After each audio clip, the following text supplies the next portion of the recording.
I've come to possibly the most beautiful part of America, one of the most beautiful parts of the world, called the Berkshires. Berkshires or Berkshires? Berkshires. We say Berkshires, they say Berkshires. We say tomato, tomato. Anyway, and I have to say, it's just up the road from Great Barrington, where the Great Barrington Declaration was signed, and it's one of the most special places that I ever come to. I'm here with one of the most special people. His name, you know your name, don't you? Mark Liponis. Mark, you're my doctor. Sorry about that. Sorry you have to put up with me. My pleasure. You have to put up with my sort of like semi-hypochondria. Like everybody. Yes, you reassured me that I'm not the only one that gives a shit about their health. Everybody wants to know. But the three questions are, you told me, which is, what is it? What were the three questions? What can I do about it? What are the three questions? What does that mean? Yes. Should I worry about that? Yeah. What should I do? Right, very good. That's all you need to know. The three W's. The three W's, yeah. Okay, yes, at the end of the day, that's what it is. Mark, thank you so much for allowing me to have you on the John Vincent podcast, but we hope that you're going to be a regular. And you said to me about 5 minutes ago, that let's see if it's any good. We might want to scrap the whole thing. Trust me, we won't want to. If you're watching this, it means we haven't scrapped it. So congratulations, Mark. Let's see, there's jeopardy. Mark, where are we? Where is this? We're in my office here in Lenox, Mass. How did you end up in this part of the world? Well, I mean, I started in Massachusetts, right, but in Eastern Mass. And I did travel a lot around this country, and I've been in every single state. And this is the best place, in my opinion. That's how I ended up here. I mean, that is a great... You can save people a lot of time through your travelling research in America. Where did you travel, and why did you end up thinking that this was the right place to live? Well, I just had this yen rather to travel, and I had a van and I drove it, and my idea was I would see this country first, right, before I saw the rest of the world. So I did. I took 3 or 4 trips across, and I stayed in every little place, and I especially visited like the national parks, which I love. Yeah. And, I like the outdoors, the hiking, the mountains, the climbing, the skiing. I mean, I'm all into that. So I went after it and, got to see all of this country. And you ended up here? Ended up here, with the family. Yeah. There's another part of the story. Yeah. Well, tell us about your family, because I think that's... Well, my wife is a doctor also. Right, she's a pediatrician. Yeah. And we met in medical school, and we did a lot of our training together. And she's taught me everything I know about pediatrics, which is a lot. Right, great. Because she's like the world's best pediatrician. Right. And she's still working. Now she has an inner city practice with mostly refugees in Springfield. So a whole host of different types of problems from people coming from, all over the world. Yeah, so we fell in love in medical school. In fact, the very first day, it was before Facebook, but they had these pictures of all the students in the class on the wall. Oh, like it was Facebook? It's the original Facebook. Yeah, exactly. Pre-digital. On your phone. Yeah. And, you go up and you look at all the faces and you want to, so hers stood out, let's say. So which medical school was it, Mark? That was at the University of Massachusetts. Okay. Yeah. Mark, we're sitting in Stone Over Health. I think it's fair to say that after many years of being at Canyon Ranch and being the medical director at Canyon Ranch, you had a colleague, Mark Hyman, who was at Canyon Ranch as well. I think it's fair to say you've gone, after Canyon Ranch, you've gone different ways. Well, yeah. I mean, I didn't want to quit, practicing medicine, and the ranch had changed hands, and the new management was different, so I decided to leave. But that was, 6 years ago. And so we started a little practice here that's very personal, hands-on, very high touch. But I have to say, I'm very lucky that I, having done Leon and having, made a reasonable, small amount of money from Leon, I'm able to afford you. And I think we just need to put that on the table, that your clients, especially through an American system, are paying a good amount of money to get your expertise. One of the things that I want to do with this podcast is allow people to benefit from, not all of, because it's impossible, but quite a lot of your expertise, and to spread your expertise to people that perhaps don't have the opportunity to come here to Lenox in the Berkshires at Stone Over Health. So thank you for agreeing to do that. But a lot of what you did at Canyon Ranch, although it was exclusive, there was a big halo effect. There was a big outreach. You did write books. You did try and spread the message to people that couldn't afford Canyon Ranch. But can we just explain to people who don't know what Canyon Ranch is, what it is, what it was, and obviously has it changed? What is it? Well, I mean, let's back up just for a minute, because, what's driving this bus really is, an incredible respect and curiosity about human health and biology. Yeah. Because what a topic. I mean, there's no way you can get bored when you're studying health, because it's always, there's this new discoveries, and, we learn new things, and every day becomes a classroom. So you're learning something every single day. And that curiosity has, driven me to this place. This is how I got here, because I still am fascinated by the human body, how it works. And that started at what age? At what age did you realize that this was your thing? Yeah, I mean, that was really in high school, I would say, because that's when you start to do your studying and you really, learn what you like and what you're interested in. And I just had insatiable curiosity for the human body and what's going on. And, it never ends, because everything you answer, leads to more questions for sure. And so that's never going to stop. And the pace of learning has been, exponential. Yeah. It's incredible how much. And the last 5 years, we've learned as much as we learned in the first, 50s. Yeah. So it's just going like this, and it's so exciting. Did you have a good teacher who inspired you? Did you have teachers that were... I did. Can you remember their names? Of course. Yeah. I mean, my main teacher was this guy his name's Alan Michelson, and he was the chief of medicine where I did my residency. And my gosh, he was just, a huge role model. The kind of guy who even, later on in his life always stayed up to date on everything, because things change so often. I think so many doctors now are still working on what they learn in medical school. And it's changing by the month, The mastery, one of the really important aspects of mastery that people do not understand is the ability to and the need to continue to update. And it's not always a linear updating, is it? Because sometimes doctors, scientists, anyone, even producers in music, have had to go from an analog world to a digital world. And there are paradigm shifts.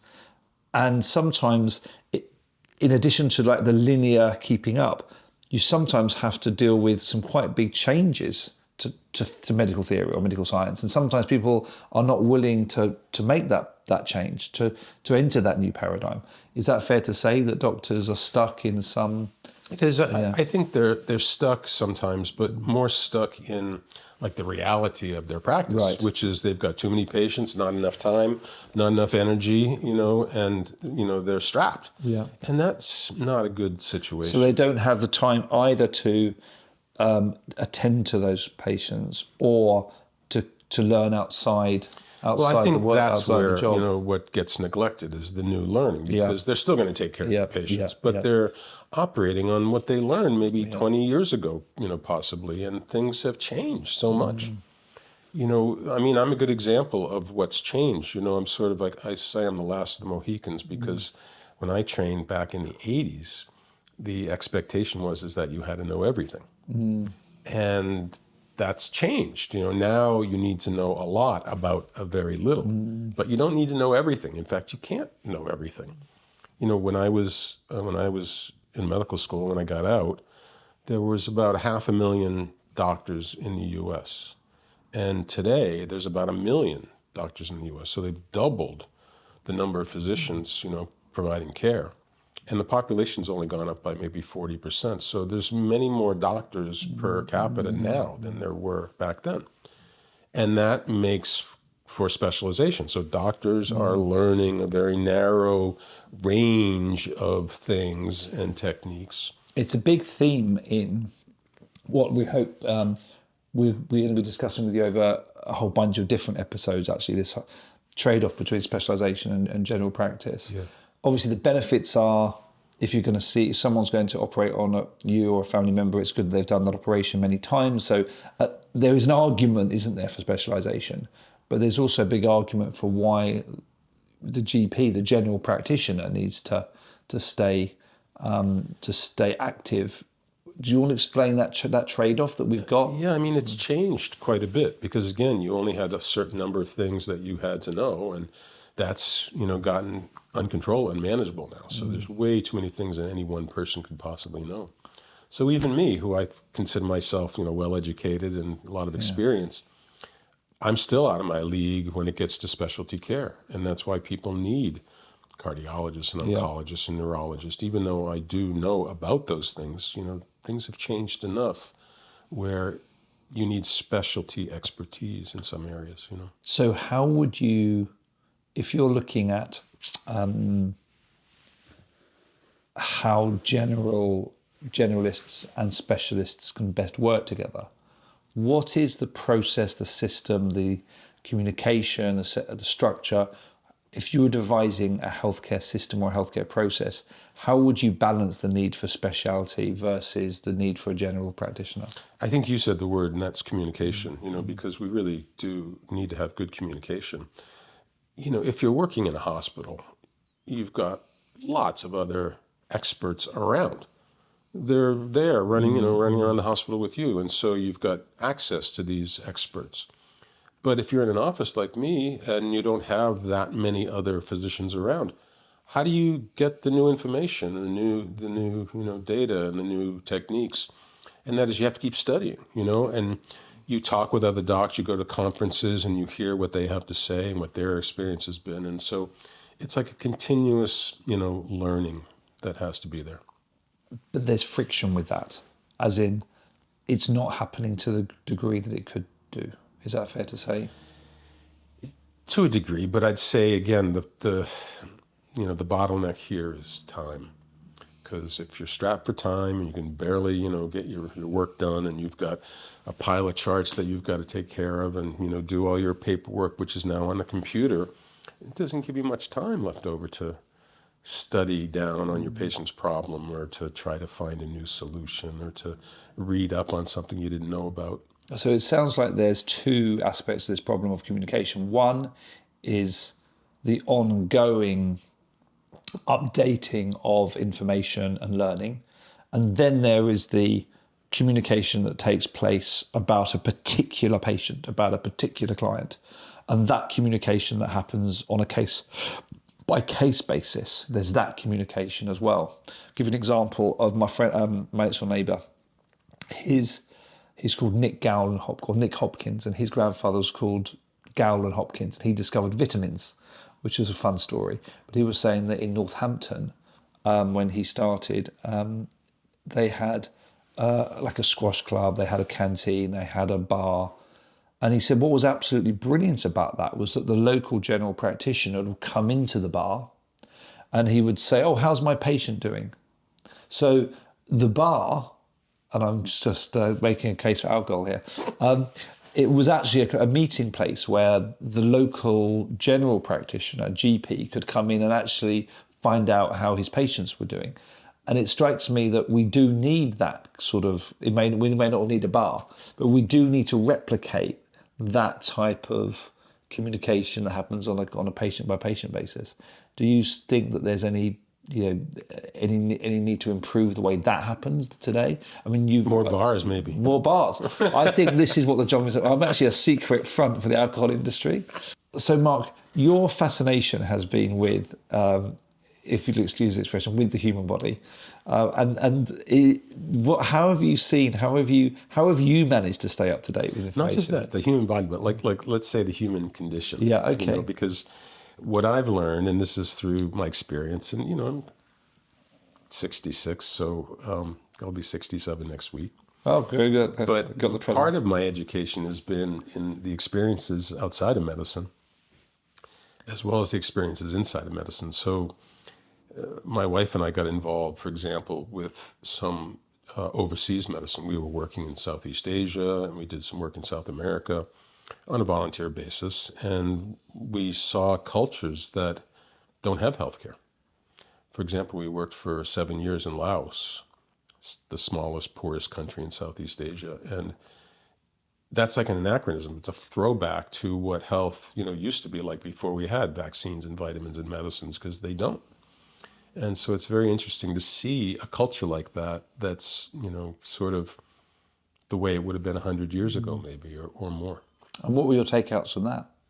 So many. I mean, we could do a whole show on that, I'm sure. But some surprising things that you wouldn't really expect. You know, the sort of things that we do expect is that they had serious environmental diseases, malnutrition, infectious diseases, very common. They don't have the types of vaccines and antibiotics that you and I would have had. So a big piece of the issues there are infectious diseases, nutritional conditions. They're very poor and don't have a lot of food. And it's interesting how Mother Nature creates an adaptation to working in that kind of environment. For example, we saw an epidemic of people with type 5 diabetes. Type 5, yeah, type 5 diabetes. Well, you've heard of type 1 diabetes, yes. which is when a kid, has damage to their pancreas and so they stop making insulin. Yeah. They have to take shots, the rest of their lives. You've heard about the type 2 diabetes, which is, when older people get overweight and have to take medicine to control their blood sugar readings. Well, type 5 is a new kind of diabetes that we saw an epidemic of in Laos, which was caused by malnutrition, not getting enough food. And interesting how not getting enough food causes diabetes the same way that getting too much food can cause diabetes. And what's going on there? Yeah, so in Mother Nature's wisdom, she's trying to keep us from starvation. And so even if we don't have food and you're living in Laos and you haven't eaten, Mother Nature has a way to bring your blood sugar up so that you can have enough energy to go find some food. And that's how type 5 diabetes happens. Well, I think that's really worth, we've just interviewed Ash Kapoor on fasting, and I had a CGM, or continuous glucose monitor. What was really interesting to me was the extent to which your blood sugar clearly raises without food. I think people mostly assume that food is the only real way to raise your blood sugar. And of course, under stress, glycogen, and glucose are produced. The body's ability to produce glucose, and I know you've written a book about the hunter-farmer diet and whether there's a difference between whether some people are more readily produce glucose. But these people were producing glucose. Let's talk very quickly about the biological process that was producing glucose for them. What's going on in the body? Well, glucose is sugar, and it's gotten a bad rap, because if you talk to people about sugar now, people think it's poison, and that is, sugar is something that you've got to stay away from at all costs. But that's what your body runs on, When a kid is sick and they end up in the hospital, guess what's the first thing they give them? Glucose, When somebody's unconscious on the side of the street and the ambulance comes and then picks them up, they're only giving them two things: glucose and Narcan's, the only two things that can wake somebody up. If you're sick and you're in the hospital, you're on an IV, they've got glucose running in that IV, and that's because our bodies run on that. Our bodies run on glucose. But the body's but I guess arguably the body can produce glucose, as you say, in a loud situation. Glucose. So is it a diet where I'm not eating any glucose, I'm not eating any sugar? I don't necessarily need to eat the sugar for my body to produce the glucose, right? It's in those medical situations, that's because the body needs help in that particular situation. Yeah. But if I had a diet where I wasn't eating any sugar and my body was able to produce the sugars, I guess that would be fine. We're not saying that you can produce the sugars and create them. You've also got stores of sugar. Yeah. You've got this stuff banked up. Yeah. You've got stores of sugar. It's in your muscle and it's ready to go. Yeah. Like if you went out, you didn't eat, but you ran for 2 hours straight, you wouldn't run out of glucose. Yeah. You'd still have glucose. You'd make it from the glycogen that's stored in your muscle, and then if you need to, you would break down proteins in your blood to turn that into glucose. Does the fat metabolism process also produce glucose as well? You can produce ketones from fat. Yeah. You can burn ketones if you need to. You've probably heard of ketosis, which is when people, stay away from all sources of glucose, and then your body will start to break down fat, and you would work on burning fat instead of glucose. But we all have a few hours of stores of glucose, depending on our activities. I mean, it looks like at least often 2 days, 48 hours of glycogen It stores. Depends on what you do. Yeah. If you ran a race, a marathon, you would burn fair through enough. your glycogen stores during the marathon. But Yeah. we replace that by eating, of course. So when you eat, that replaces the stores of glycogen. But the point is that, sugar is not poison. It's really, poison is in the dose, as they say. Absolutely. Mark, I mentioned you were medical director at Canyon Ranch. A lot of Americans would know what Canyon Ranch is. Some. The ones that had probably the money or the friends that went there. Could you just explain what Canyon Ranch is, or was, or Canyon Ranch is? It's a company, and they run wellness spas. The first one was in Tucson, Arizona. And the second one right here in Lenox, which is how I got connected with the Canyon Ranch. And it was started by a couple, Melanie and Zuckerman, who had a vision, and that is they wanted to create a place that people could come to get healthy. And it started off with, sort of fatty exercise programs and very low calorie diets, and over the years it evolved into a very advanced science-driven exercise program and nutritional program. And so people loved to come to Canyon Ranch because they knew that they would eat right and they'd get fit and healthy and exercise, and that anything that they did there would improve their health. And they made it sort of a regular part of their lives. So maybe they would come twice a year or maybe more. And it's not just eating and exercise. They have, yoga and swimming and outdoor activities and bicycling and, seeing the beautiful Berkshires, etc. So it became quite a nice vacation week where you could get away and still get healthy, instead of gaining 10 pounds on a cruise, I think we should mention actually how we know each other. I think we owe it to the person who introduced us. Can you remember how we know each other? Please. So Scott Uline introduced us. So Scott was the head of food or director of food or ran food at Canyon Ranch. Yes. Someone who was big into understanding nutrition. And he said, look, you've got a problem with your gut, John. And you must meet Mark Liponis. And I was delighted. I'd read your book. I'd actually read Ultraprevention. But do you want to talk about the different publications that you wrote over the years at Canyon Ranch and how Canyon Ranch and your experiences there informed those books? I mean, the books were really a way to try to get the message out about how to stay healthy. And, we had learned so much by the work that we had done at Canyon Ranch that, we wanted other people to be able to access that, even if they couldn't afford perhaps to go to Canyon Ranch. And that's very important. Yeah. This is where the books started to come from. But it also, I think, tapped back into this, curiosity that I had to understand. And, maybe I went too far, but I developed some theories and thoughts about why things are the way they are today. And that's sort of what I put out in the books as my philosophy of health. And the basic philosophy, it's pretty simple, and that is, there are things that we can do to stay healthy. And that is we can eat right, we can stay fit, we can stay active, we can get enough sleep, we can reduce stress, we can, control our habits, all those things that are in our power to improve our health. But that's not everything, because even if you do all that, things can happen, because life does, throw curveballs. And there's no guarantee that if people eat right and stay active, that they're going to stay healthy. And so that brought in the layer of screening and, physical examination and making predictions about the future and how to prevent some of the things that might be coming down the pike.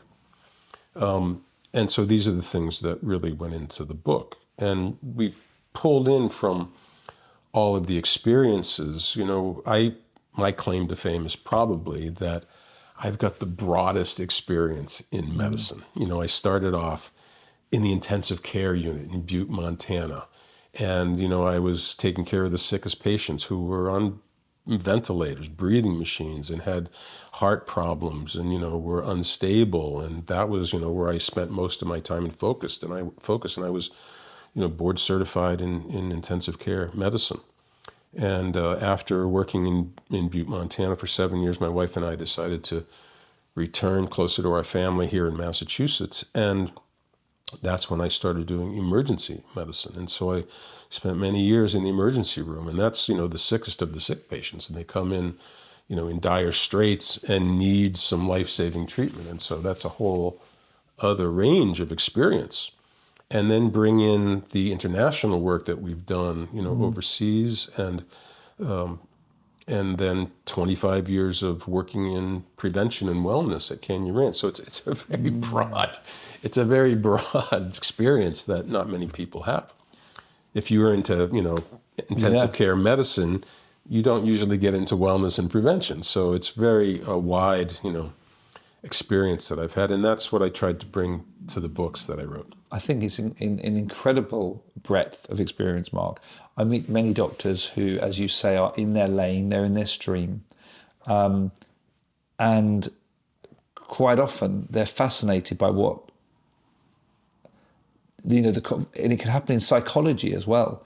Someone who's a Jungian specialist may actually not be able to have necessarily a conversation with an Adlerian psychologist. And so to have that sort of both volume but also variety is one element, as we wrote in the Winning Not Fighting book, of mastery, because to have that variety is a key element to develop mastery. And so I applaud you for your career in doing that. There's not a lot of doctors that understand both the standard, let's say, allopathic part of medicine and the holistic alternative part of medicine. But I'm kind of bilingual that way. I've got the experience in both areas, which has been interesting. And I'd like to come back to the books, but let me just insert a question, which is, to what extent do you see your alternative, what word do you use, sorry, for non-allopathic alternative? Use the word alternative, or do you? Holistic. Sure. Holistic alternative. And obviously all of those words are loaded both with positive lens attributes, and also some people that can use them as negative words. But how far do you stretch with non-allopathic alternative medicine? What experience have you had of that? Well, I mean, when you think about non-allopathic medicine, there's only so many options, right? You can change the way you act, the way you behave, the way you eat, the pills that you take, the vitamins, the supplements, the herbal medicines. You can take, an energy medicine treatment, a massage, an acupuncture, but, it's limited. There's only so much that you can do. And I do think that, more radical, let's say, lifestyle changes might produce more radical health effects. And those usually aren't sustainable. You can sustain some changes, let's say radical changes for a short amount of time, or less radical changes for a long period of time. But there's only so many things that we can do. So the paradigm of alternative, is it fair to say that you work in what you might call a Western paradigm of alternative medicine, as opposed to necessarily having a deep experience of, say, Chinese medicine or Ayurveda or shamanic healing? You are working what you might call a Western with a Western toolkit of alternative medicine. Does that make sense? Yeah, I think that's right. I mean, I also think people have this, idea that these Eastern traditions and older traditions are holding some secrets that could be the keys to unlocking our health, and that if we just knew what those were, then everything would be fine. And, my own philosophy is that that's a sort of a magical thinking, and that those solutions, are rare, if even real. Well, I think one of the invitations that I'd like to make to you is to go on that journey with us, because, you do have some, from a diagnostic perspective, a rather interesting story about the Dalai Lama's doctor on the diagnosis side, on the ability of maybe non-allopathic traditions to diagnose. Could you just tell us very quickly, we'll come back to the books, but tell us very quickly about the story of the Dalai Lama's doctor who diagnosed. Well, I mean, it's a story that I read, so I can repeat it. But let's just say this, that, I think we all have to recognize that our slice of perception is not the entire slice of perception that's possible. I mean, think about your dog. I mean, your dog is hearing things that we don't hear. They're smelling things we don't smell. They're seeing things that we don't see. When my dogs start barking, I know the bark when they bark when there's a bear outside the house, and I go out and sure enough there's a bear there. Now, I didn't hear it or smell it or see it, but they knew, it was there. And it's the same way that a doctor trained in a certain way might have some senses that others weren't trained in. And so the Dalai Lama's doctor, for example, was trained in the pulse diagnosis, where just by feeling the pulse, they could diagnose problems in the body. And apparently, I mean, I'm not an expert, but it doesn't just take years, it takes decades to master that pulse diagnosis. But the Dalai Lama's doctor had that training, and he was able to diagnose a Western medical patient's condition just by feeling the pulse. Can you remember the story? Yes, I think he was at a hospital in Washington, invited by the medical school to examine a patient and to give a diagnosis. And the way I remember the story is that to prepare for the patient's meeting, he did hours worth of meditation and cleansed himself and prayed and put on a new gown, etc. And then he was led into the patient's room and inquired whether it would be okay to examine her, and she agreed. And he sat by the bedside and just felt the pulse for half an hour, not a word. Now, any other doctor would be like looking in the ears, looking in the mouth, saying, listening to the heart, listening to the lungs, pushing on the stomach, checking the pulses, all the things that we would do. But no, he just had the fingers on the pulse. And then when he had finished, he asked for a urine specimen, which he smelled the urine, felt the pulse, smelled the urine, and they retired to the conference room where he told the students what the diagnosis was. And through an interpreter, he presented the diagnosis in a poem. In a poem. I can't remember the poem. Yeah. But it was something about how the waters had separated at birth and caused another river. And what he was describing was actually a hole that in her heart that she was born with, a ventricular septal defect that he could diagnose by the pulse. Yeah. And of course, he was right. Now, it's one thing to diagnose that, it's something else entirely to correct it, which he couldn't do. Right. So it wasn't like he had, a prayer or a meditation to, fix the heart. Not at all. But he did have the proper diagnosis. Speaking about different senses and different ways into seeing things, I think you find people that are very good at looking at the eyes, for example, and they can diagnose not just brain tumours, which is an allopathic process, but they can look at other things as well, right? In terms of the eyes. So true. I mean, the eyes alone is like, that you could go down a rabbit hole on that for a long time. But I'll never forget the best quote when I did my ophthalmology rotation by my supervising ophthalmologist. He told me on the first day, the eye is a superficial transparent organ. Yeah. So you can see everything that's going on. Incredible. A superficial transparent organ. I think, okay, that's cool. Well, but now when you look in the eye, people don't know this, but the first thing that you see is the brain. Because the optic nerve you can see right in the back of the eye, and that spreads out into the retina. Wow. So right away you're looking at the brain. Wow. Not only that, you're seeing the blood vessels, because there's a whole cascade of blood vessels on the back of the eye, arteries and veins. Wow. You can tell about the health of the arteries and veins. Now, if someone has a cholesterol problem and is clogging up the artery, you'll see it in the back of the eye. Incredible. You can see blood pressure. You can see diabetes. You can see, problems of the retina and of the brain. Well, we started in the trailer of this podcast talking about the first verse of the Tao Te Ching, which is how the universe is at the same time the eternal nothing, and at the same time it's the 10,000 things manifested. And the extent to which each individual thing is to some degree a hologram of the whole universe is fascinating. And you may or may not believe, Mark, in reflexology, but a friend of mine, she had a reflexologist, and she said, "Oh, go to the doctor and ask to check out your ovaries." So she went there and she said, "Oh, could you check my ovaries?" to the GP, and the GP said, "Why?" And they said, "Well, my reflexologist has suggested it," and she was laughed out of the surgery. And the reflexologist said, "How did it go with the meeting with the GP about your ovaries?" And she said, "Oh, well, she didn't really agree to do anything because I told her that it was you that told me." She goes, "You go back and you say to the GP, 'Ow, ow, ow, I have pain. I have pain.'" And she said, "Okay, I'll do that." She went, she did that. She had a scan and she had early, ovarian cancer.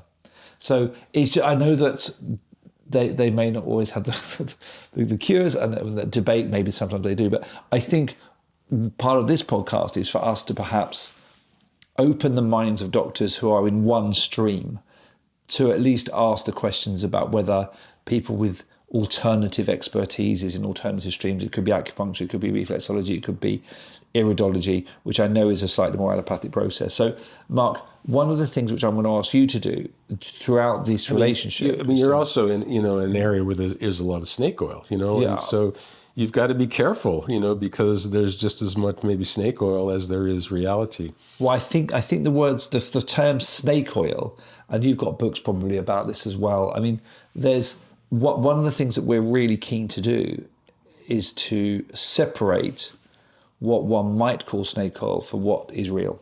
And my frustration is that everything alternative gets put into the bucket of it's magic and it works. But also the other extreme of everything gets put into the bucket of it's all snake oil. And for the last 30 years, my frustration has been about that binary view of anything that's alternative. My whole thing is I've always been like a rebel and a skeptic. 100%. But not just on the alternative medicine side, also on the allopathic side. I'm just as skeptical about that as I am about the alternative medicine stuff. I think that's a wonderful Not skeptical, but I have an open mind. Absolutely. So I've been an open-minded skeptic. It's exactly how we describe this podcast, which is we're hopeful, but we're certainly not trying to be naive.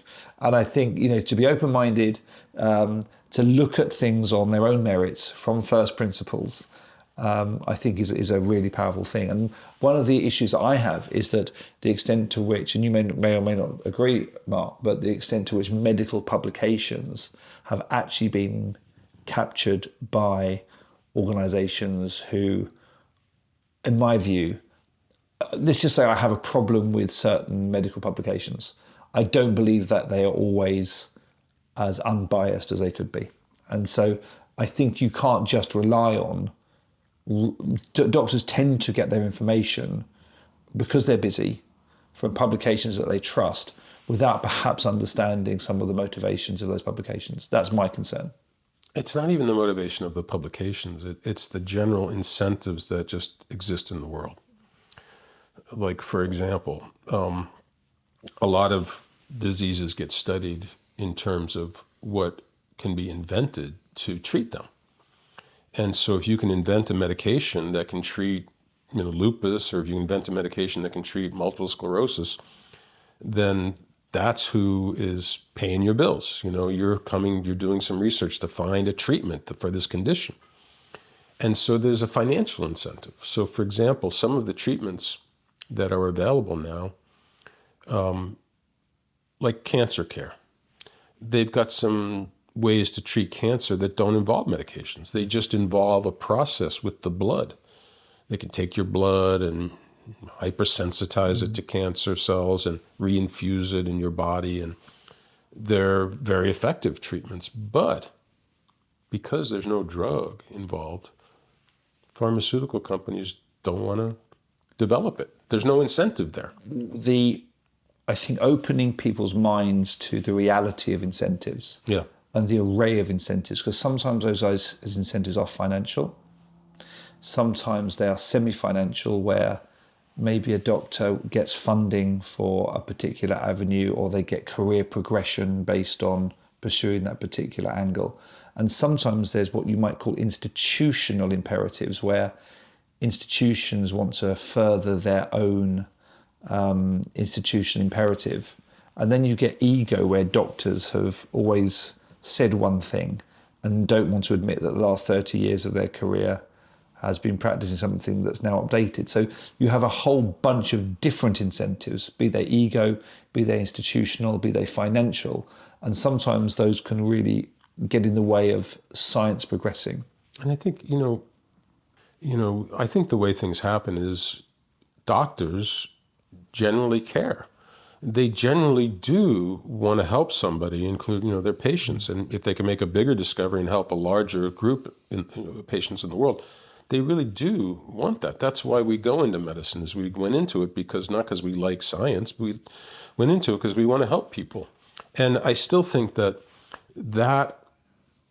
idea is still carried forward in the research. The trouble is the real world has intervened, and that is to have tenure at their institution, or to, be able to continue their research. They need funding, or to, they, for whatever reason, they needed the money. There's lots of things that can intervene that change your lens. Your lens, sure. It started with somebody that really wanted to understand and make a difference. There's a parallel with politicians, where many politicians go in for good reason. Exactly. And then it's like a frog that's slowly boiled. They forget the reason that they were in there. Totally true. And I guess of some doctor tradition, of some medical specialities, where really you have a family, the family need feeding, your husband, your wife, and your kids need feeding. Your specialty, you have one specialty, which is a repeated specialty of bariatric surgery or whatever it might be. If that surgery then becomes redundant because the paradigm shifts and you've become a mechanic of the spleen or a mechanic of something which is then not needed, you can see why sometimes there's resistance from those doctors to adopt the new paradigm, because it means that their specialty becomes irrelevant and they may not be able to pay their rent or their mortgage or whatever. I think we're going to see a lot more of that as the climate and the face of medicine changes. I mean, look at what AI is doing to medicine now. Nobody wants to go into radiology because AI can do it better than a radiologist. Unless you want to put something and tickle somebody's heart. Radiologists are thinking twice these days about their future because it's changed, and it's going to continue to change. Some of the big themes, Mark, that in your books, you wrote, what was the first book that you wrote? Ultraprevention that I wrote with Dr. Hyman. Yeah. Then Ultra Longevity, The Hunter Farmer Diet. Any other publications that you've... I did, I was editor of a textbook on integrative medicine, which is an incredible textbook that I did with Dr. Weil.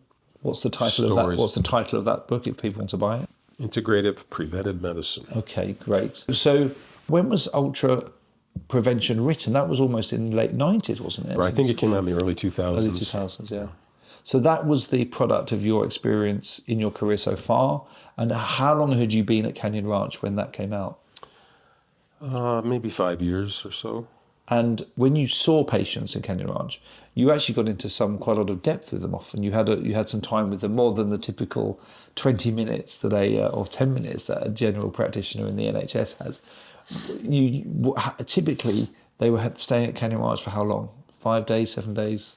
3 to 7 days. 3 to 7 usually, days. Yeah. And how many times would you see them in that period, and would you follow up with them afterwards? Yes, we did have ongoing care, so people would stay in touch. But it varied. Some people just wanted a half-hour consultation. Yeah. Others wanted a deep dive. Yeah. The thing that Canyon Ranch, I'd say, was known for was for weight loss, and I'd say people probably came there more often for weight loss than anything else. It makes sense because losing weight helps you in so many other ways. Yeah.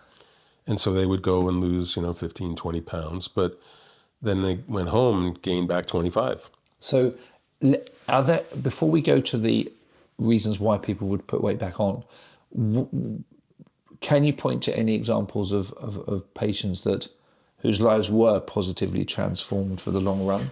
There's so many examples of people's lives were changed, in the long run. In fact, my practice now is made up mostly of people from Canyon Ranch. Right.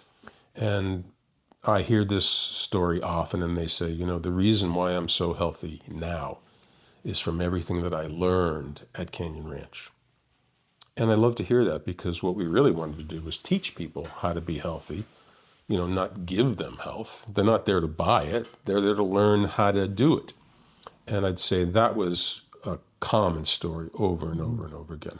I think, Mark, one of the most important things that we'd like to work with you on in this podcast is helping people be their own doctor and giving people the belief that they can own their own health. And that's a gift that I think you've given many people through Canyon Ranch. But what was a typical, metabolic response? Were you able to reduce blood pressure? Were you able to sort of optimize hormonal and blood sugar management? What was the typical range of outcomes that you found from the successes?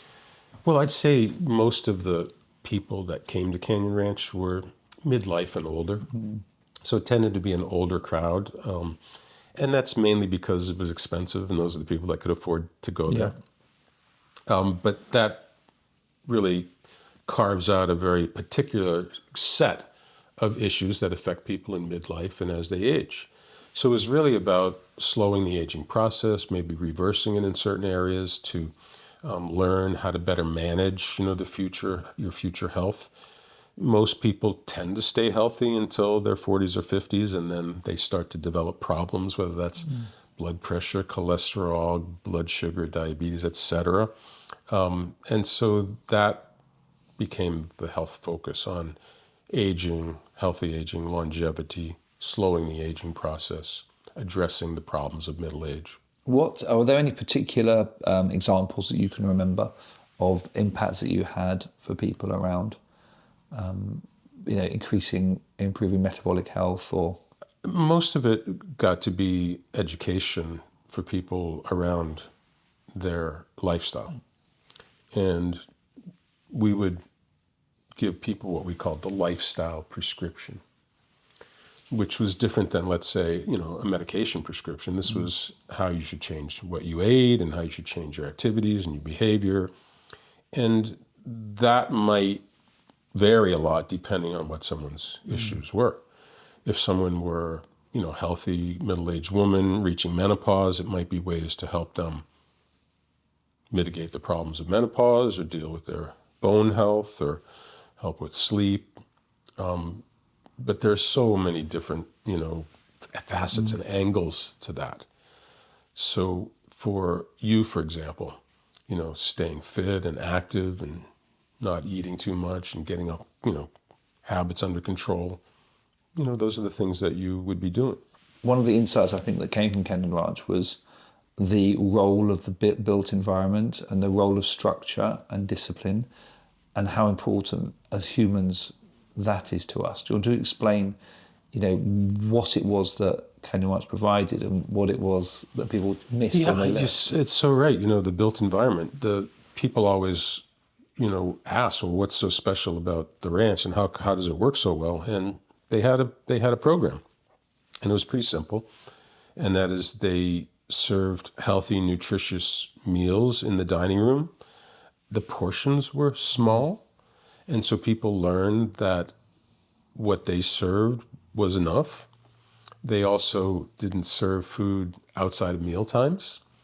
They created the facility in a way that people had to stay active, to go just from their room to the dining room to the gym, to get a massage, to go outside. There was a lot of movement. People might walk 5 miles or so, average, just to get around in a day. So this combination of small portions, no food outside of meals, staying relatively active, and then, helping people to feel good. Maybe you would get a massage, or you might, listen to an interesting lecture, but take people's minds off the idea that they're hungry, for example. One of the things we'd like to help people learn as part of the John Vincent podcast, my mum and dad gave me a name I can't even pronounce, the John Vincent podcast, is the extent to which they can organise their life to replicate the built environment or the disciplines or the structures that existed. I find it easier to not eat and to fast than I find it to limit portions. But fasting and making a decision to not eat for a period is an example of creating or replicating the type of built environments or the structures or the disciplines. You had a client, I think, that doesn't eat when they travel, for example. Do you want to just explain that, for example? That's just another way of creating some structure, let's say. Because if people are left to their own devices, a lot of people will struggle to do the right thing. You know, they're tempted to eat this and drink that and to, you know, go somewhere instead of going to the gym, etc. You know, and that's just normal human nature. And I think quite often when people have worked maybe in the army, or whether they've worked or they've just left school, sometimes they're taken from those structures and those disciplines, and they're immediately given a free-for-all. It's when people transition from a structured environment to a less structured that they can find a lot of habits, especially if you have like ADHD or whatever.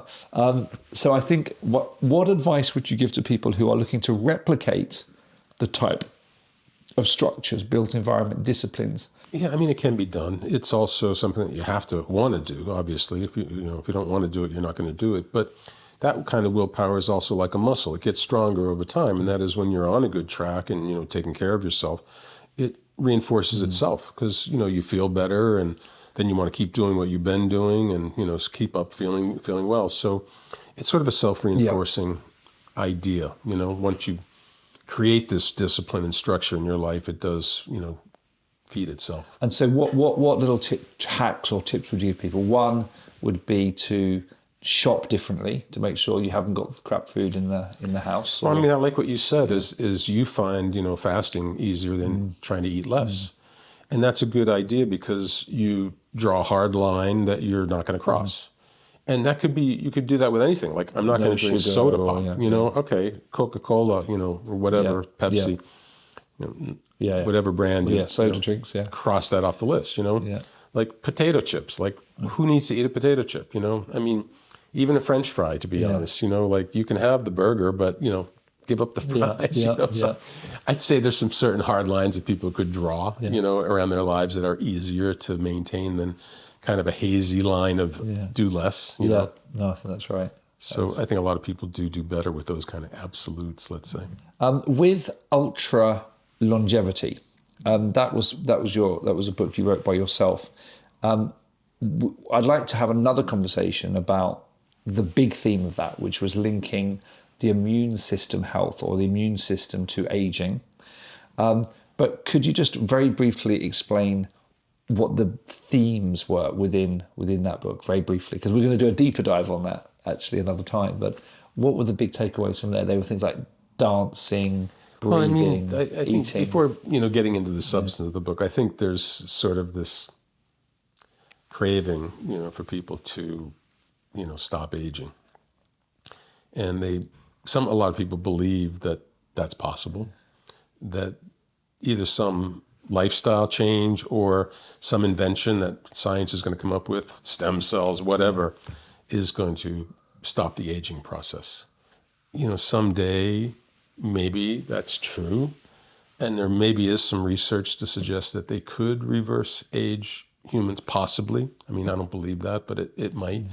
This guy, Shinya Yamanaka, who won the Nobel Prize in 2012, has reverse aged some mice in real life. Right. And so it's tantalizing that it might be able to be possible in humans, but I mean, humans are not mice, you know, it's very different. Yeah. And in terms of the animal kingdom, there's no good examples of animals that don't age.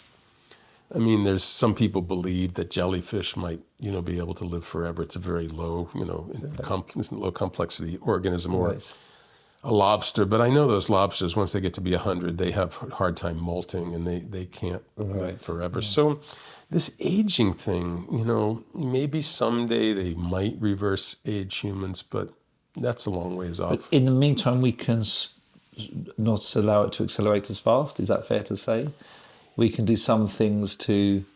We could, maybe. I mean, I think another thing that's become more apparent over the last couple decades is that, and I talk about this in Ultra Longevity, is that aging doesn't progress like the clock. Aging, in terms of our bodies, happens in spurts. Like growth spurts, yeah. Like growth spurts, but they're like aging spurts. And they happen during times when we're stressed, when we're not eating well, we're not sleeping well, and we're maybe sick with something, infection of some kind or an injury. And those are times when our body is subject to accelerated aging. And we do have control over a large, you know, part of that. And so we could potentially, reduce these periods of accelerated aging and get back to normal speed aging. But the idea that we can do something to live forever, yeah, I'm not so sure. I think there's something incredibly liberating about the idea of, don't worry, there is no magic cure. Enjoy your life. You're going to get old. You're going to die. Yeah. I think there's one takeaway from that. I think there's a big takeaway from that, and that is nobody gets a guarantee on lifespan. Yeah. But we have control over the quality of every the day. Life. Okay, so we can control the quality of the life, not the quantity. That one we still don't really, have the answer to. I think one of the single biggest gifts that we can give with this podcast is people, that however many lives you've got, live them more healthily, but also live with more vitality and energy. I think we have a huge issue with how people feel every day, how people feel emotionally, or how people feel because of a lack of energy in the body, a lack of vitality. And I think that's a great gift, isn't it? That we can more likely give people than the idea of you're going to live to 120. Is that fair to say? I agree. Totally agree. Because it's unpredictable. Life throws these curveballs at us that we can't see coming. And it's going to happen to everybody, But what we can do is improve the quality of our lives. Yeah, we have control over that. And we'll talk more about the immune system, but, it's the most important organ system in the human body. If we just think about it in terms of, bulk, there's more cells in the immune system than there are any other system, including the nervous system. So there's more cells in the immune system than there are in your brain and spinal cord. And it's because when humans, were evolving, there were two main problems that would affect our lifespan. And one was getting enough food, and the other was preventing infections. Because if you stepped on a rusty, or piece of dirt or got something contaminated in your foot, you'd die from that. And so the immune system had to be really strong to be able to protect us from the infections that would occur as we were trying to get food. And, that's changed, obviously, over time. We now have supermarkets and antibiotics. And so the immune system that we were built with, is no longer, serving its function, let's say, the same role. And the immune system is involved in every single illness. It's involved with all the heart disease and brain diseases and cancer and inflammatory conditions, autoimmune diseases, infections. It's really, that's the immune system that's responsible. And so learning how to control the immune system is probably the most important way to prevent accelerated aging. Well, that's something we're going to focus on as an absolute, as a whole episode, actually, Mark. We'd like to come back and talk to you about that. The other book you wrote, Hunter-Farmer Diet, was based on the idea, and again, we'd like to do a deep dive on that, but that's based on the idea that perhaps from an evolutionary perspective, some of us are built for longer periods of not eating. Some of us are built because of our experience with maybe agricultural farming, are more likely to need more constant food inputs. How did you come to that conclusion, and has that stood the test of time for you, that book? I mean, I came to that conclusion through just observing my patients and their blood results and what we learned about them and doing these comprehensive health exams. But if anything, it's only gotten better. It's only gotten deeper. It's only gotten more true. And, a little nuance to the story might be that, well, originally all humans were hunter-gatherers because we didn't have agriculture. And so we were responsible to go out and find food. And, we went out and killed an animal or found some nuts growing somewhere or picked some fruit somewhere or, got a hornet's nest with honey or something, whatever we did to go forage for food. And that was how humans were adapted genetically, is to have sort of like intermittent meals because you couldn't always kill, a zebra. And so you might kill it and then have food for a week and then not have food for the next week. And so that was sort of the the long-running story of human survival, and that is more intermittent eating. That changed when we, invented agriculture because people became stationary. You lived next to your field, and you grew some wheat, or you grew some corn, or you grew some rice, and then you, would eat that for the year, and you stored it up in your, in your root cellar. So that all changed about 12,000 years ago when agriculture started. And it's interesting that now they've mapped out how the genes in humans have changed in conjunct with the change in our food supply. And so as humans developed more agriculture and had a more ready source of food that was always there, our genes changed to, require more frequent feedings and to not, need intermittent eating the way that the hunter-gatherers had. And so the human genes have changed in response to this invention of agriculture. And that means that some of us are more genetically prone to, work on a farming type diet. Others of us still carry the old hunter-gatherer genes rather from, millennia ago when we were all hunter-gatherers. And there's some simple tests that you can do to figure out, which of those types you're more aligned with. And the genetic tests now, they're also just becoming available to see if you might carry that adaptation gene or not. Is there a general rule, Mark, that for both types, there's a period in which it's good to not eat, but for a hunter, that period is longer? So the general rule is that it is good for us to often get to a point where we've used up glycogen and maybe we are experiencing ketosis or we are experiencing even autophagy. But for a person who has the farmer gene, that period is shorter. They need to have food earlier than someone who's a hunter. I mean, I'd say maybe. There may be some benefits to the evolution towards being more adapted to eating grains, for example, and maybe the hunter, gatherer way of eating is not the healthiest, perhaps, but it might be healthier for some people than others, let's say. And this idea of ketosis, there may be some benefits in terms of, let's say, for cancer prevention, maybe even treatment, but there may be some harms, for example, on the cardiovascular side. So people that follow a ketosis diet, or even this newer adaptation, the so-called intermittent fasting, they have higher cardiovascular mortality.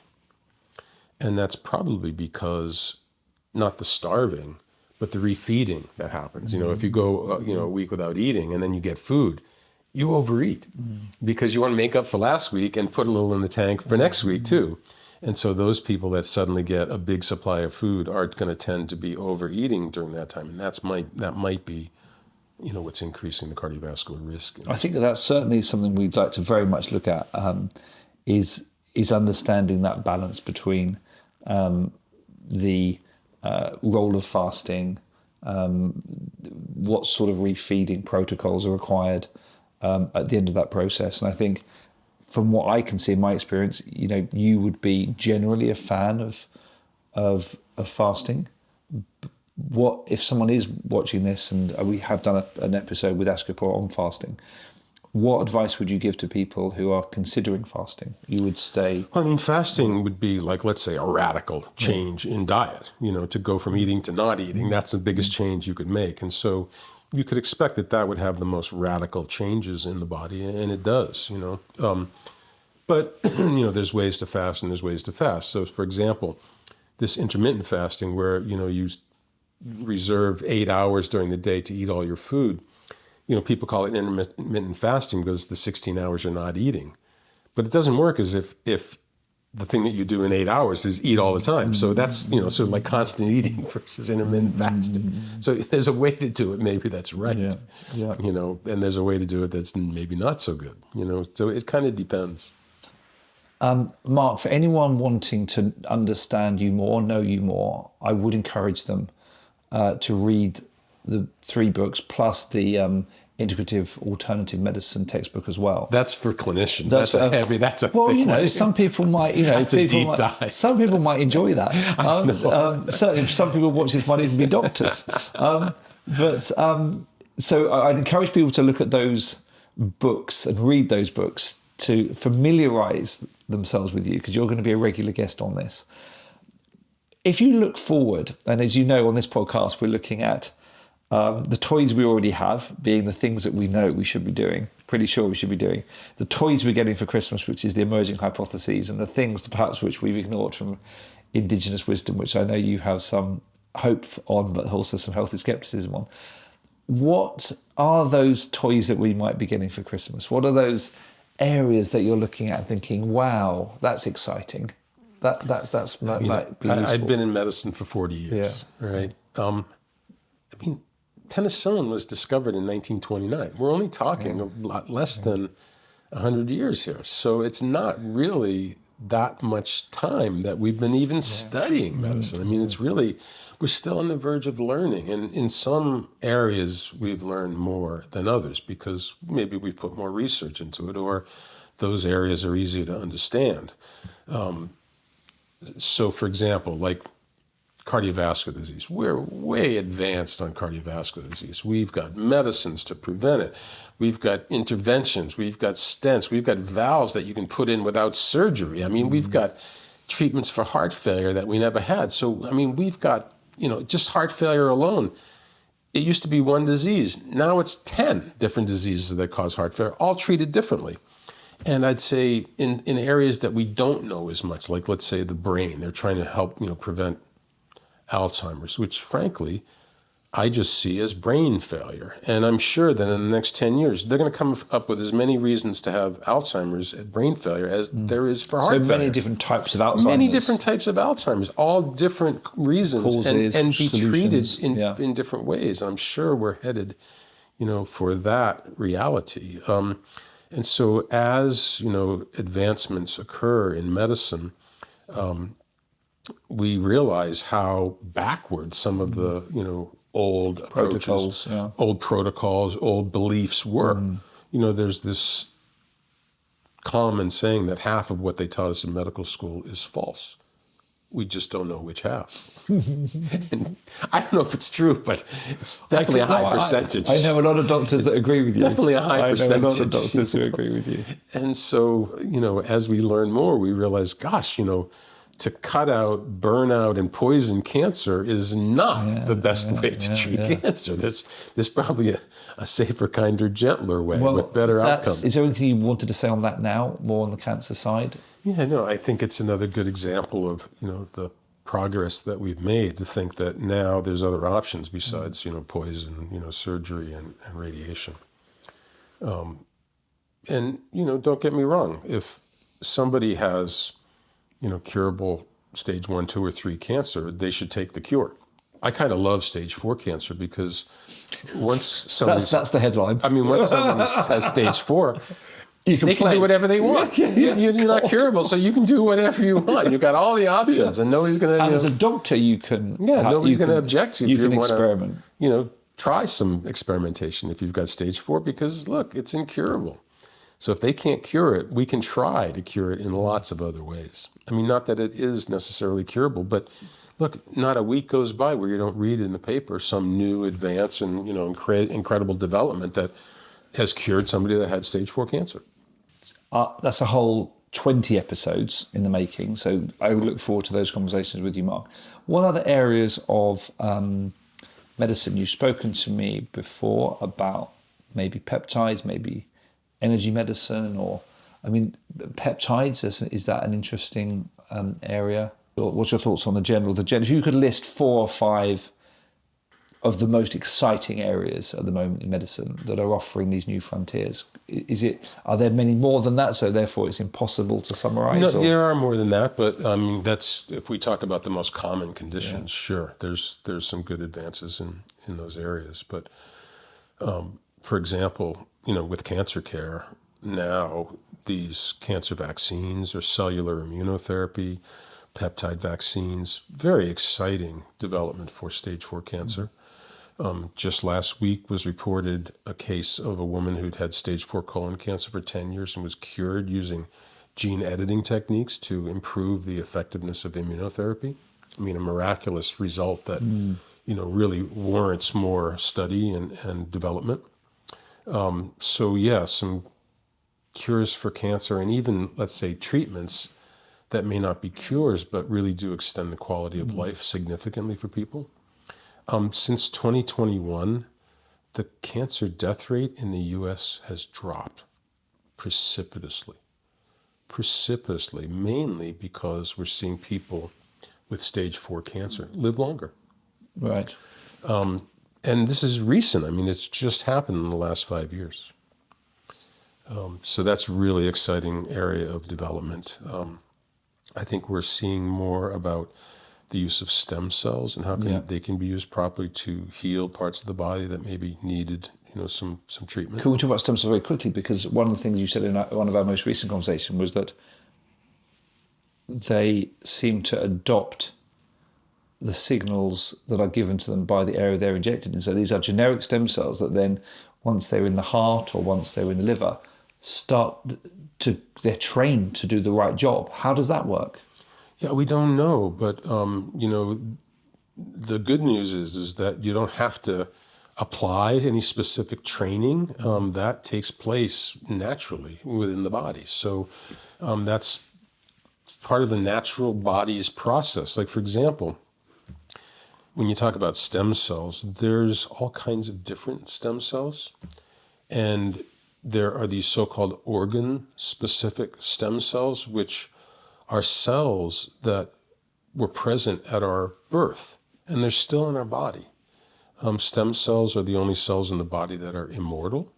They don't have a lifespan. All the other cells are always being, sloughed off and regenerated, But the stem cells, no. And so every organ has its own stem cells left over from birth. So the heart is heart stem cells. The brain stem cells. The bone marrow is bone marrow stem cells. And we believe that they're there to regulate those organs and for growth and repair. So if a repair needs to be made or the stem cells will need to divide, they'll produce new cells to try and heal or repair that organ. And so when stem cells are injected, they follow the lead of these organ-specific stem cells, teaching them what to do. They've got new recruits to train. New recruits, although they're not as effective as your own stem cells, which would be the ideal ones. So we have peptides. We have stem cells. There are certain, as you say, cancer vaccines. You also talked to me in the past about energy medicine, about how frequency can encourage even our pancreas to secrete insulin. Or tell us about that, the emerging science of frequency medicine. Yeah, I mean, there's so many ways that it could be applied, but in applying some energy to certain parts of the body, you can stimulate the healing process to a certain degree. So I have a little machine over here where we give a vibrational energy to certain areas of the body that aren't healing, and it helps them stimulate the healing process. There's these types of therapies like prolotherapy, which isn't energy specifically, but injecting saline or some fluid around an area that will help it to heal. And just sometimes applying energy to a certain part of the body through either light, laser, sound, mechanical energy, lots of different types of energy that you can apply to certain parts of the body to promote healing. There's lots of examples of that. And what do we think is going on there? I mean, is it fair to say, obviously, you can't go to a dinner party without someone saying everything is energy. But is there some recognition that physics is like the father or mother science that then trains maybe the cells to work in a certain way or the atoms to work in a certain way? What's going on medically with this whole frequency medicine field? Because wasn't it developed originally by a guy that liked Star Trek, that thought he could create a sort of energy machine to diagnose and to cure? I mean, what's What's the dynamic? There's sort of like a prize going on for that, for somebody to develop the so-called tricorder device, something like the size of your phone. Like Scotty in Star Trek, measure the energy field of the body and, diagnose on your phone, what went wrong. But, that's not quite there yet. I'm not sure it's going to get there. But when you look, for example, at an MRI scan, you're largely looking at energy. There's no ionizing radiation delivered during an MRI scan. They're just putting you in a big magnet, and they're looking at the energy alignment of the magnetic parts of your cells. That's what produces the image. So there's a lot of things, energetically that apply in terms of physics as well, and they do use those in terms of with certain specific treatments like lasers, or when they're using, machines to get rid of skin discoloration, or if they're, trying to use something that just cuts a certain part of the body and, saves the rest. Physics. It all comes down to that for sure. So, Mark, I'm really hoping that you can become a regular contributor to this podcast. You mentioned your skepticism, you mentioned your gentle hope, and the combination of that inquisitive, hopeful, but skeptical approach. That's something which I would really welcome with your expertise. It's an approach that I'm trying to replicate, and hopefully your ability and your experience, your medical experience, bringing that to bear. I'd love you to ride side saddle with me, Mark, looking at all of these different things, all of these different new areas that we might be looking at, and to have you there alongside me to question, because I think to some degree you're an expert in your areas, but are prepared to go on a journey to meet doctors and scientists who have different expertise. I'm always trying to learn more, and I have that curiosity. I just want to know about this stuff, And my problem is that I get excited about things, and I talk about these things like they're going to be available tomorrow, but then not necessarily.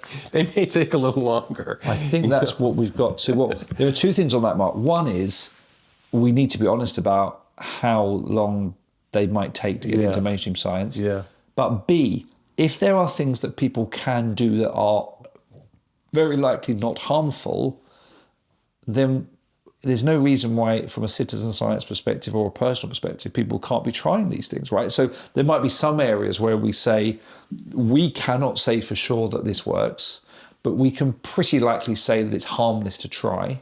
And therefore we can allow people to make their own decisions to try those things. But the third area for me is it seems to take an average of 17 years for something that is totally proven to then even at that point get into mainstream use for all the different reasons we've discussed, all the different incentives and structural issues.